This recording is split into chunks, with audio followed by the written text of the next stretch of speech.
There is an abundance of storage in this camper, probably more than you should use unless you have a very big tow vehicle, because it would be really easy to load it up. But under the front bed, there's an opening that's 18 inches high, which is easily the height of a pretty big bin. It comes out about 32 inches deep. There's a corner area which we use for chairs, for our camp chairs, which is about 43 inches deep. And that's a full that under bed storage is 7 feet wide.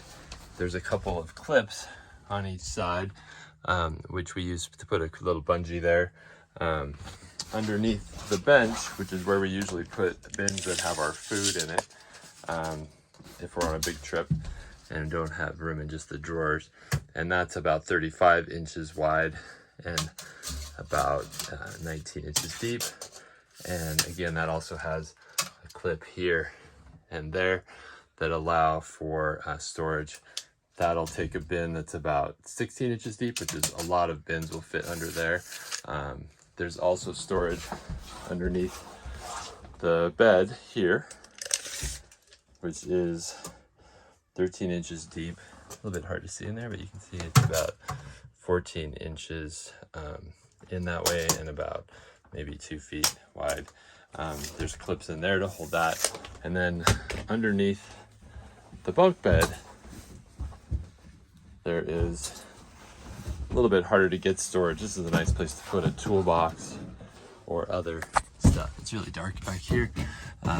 We don't use this very much, but it's a good place to leave a toolbox, or an extra hose or an extra cable. Anything, you know, maybe your backup bedding would go back here, extra pillows. Underneath of this bin is one of the many access ports to the plumbing. That's where the main shutoff valves are for the drain system for the fresh water. So there's a tube over here that goes out and is capped all the time, but you can remove that cap, and in the winter or in the fall when you're winterizing, you can open those valves in there and purge the fresh or the cold and hot water system. So for more storage, there is a lot other storage containers. There are very deep drawers. At the top there's a great silverware drawer, miscellaneous drawer, second drawer down, third drawer, which is great for pots. Frying pan fits in here, our tea kettle, colander, cooking pots. And then this drawer comes out all the way. We like this because we can take this into the house and we put food in there and take it with us. Under the sink, there's a very short little cabinet because of the sink, but this is nice for cleaning supplies, dishwashing detergent. And then there's a garbage bin, which holds a kitchen bag, and we use this little bin under here for recycling. Those have to be shallow because of the wheel well. And then next to that is the main closet. So there's a little flip up storage in here. There are 3 bins. These pull out a long ways. They're very deep. And we use those for clothes.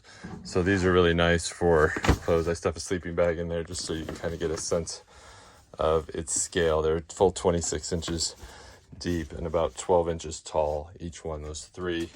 And then under here, there's a small cabinet that needs to make room for a lot of the mechanical stuff that's in the camper, including the batteries.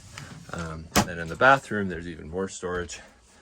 Underneath the bathroom sink, there's this little pull-out, kind of funky drawer, angled to accommodate the sink drain.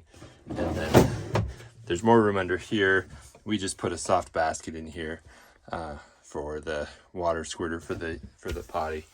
And then for the shower, there's a little custom rack here which we use for our green shampoos and stuff like that. So all of this can go in the gray tank and be dispersed if you choose. That is all the storage. I guess there's a little bit more. There's some little custom racks in the corner that are really great for toiletries. In the bathroom, this is where we store our broom, which is essential if you camp in southern Utah. And then here behind the medicine cabinet, there's 4 little toothbrush cups that we use. So everybody can have their own cup for toothbrush and toothpaste. When you're traveling, this little bungee gets attached to keep this from wiggling around. And the mirror is nice because since it's a little bit of a shallow space, you can bring it up to see yourself, which is normally pretty tricky in a place with curved walls. So that is all the interior storage space. There's really no exterior storage spaces in this camper.